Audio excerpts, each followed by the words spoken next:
আর আমরা কামলাগিরি করতেই থাকবো, যখন শেষ হবে তখন গিয়ে খাবো। আগে গিরস্ত খায় না।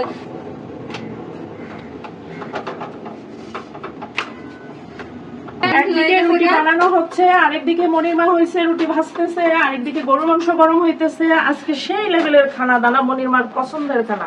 রুটি মনির মার পছন্দের খানা না, পছন্দের খানা না না, খালি মনির মার পছন্দের খানা। দেখেন কত কষ্ট করে রুটি বানাইতেছি আমি, মনির মা কিন্তু বানাইতেছে না।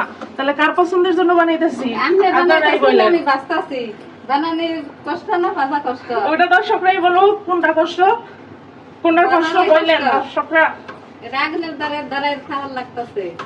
আগুনের কাছে কিন্তু আমি আছি। এই দেখেন তো, দেখেন এই যে চুলা থেকে আমি কতটুকু দূরে, এই দেখেন এই দেখেন এই দেখেন আমি কতটুকু দূরে বানাইতেছে। একটু না, কোনো ফ্যান নাই। এই দেখেন তো, কোনো ফ্যান নাই। ফ্যান আছে, আমি তো দেখাবো। কষ্ট কিন্তু আমি করতেছি। শুনেন, আমি ঘাইমা ভিজা পা পর্যন্ত পানি গেছে গা। আর মনির মায়ের দেখেন কি সুন্দর দাঁড়ায় দাঁড়াইয়া মেম সাহেবের মতো বাঁচতেছে। এইখানে এখন মনির মা হয়েছে মেম সাহেব, আর আমি হয়েছি কামলা। এক সময় কামলা ভালো লাগে, আবার মেন সাহেব ভালো লাগে। তো আমার এই কামলা টাইপের ভিডিও দেখা সবাই একটু লাইক করে দেন নাকি?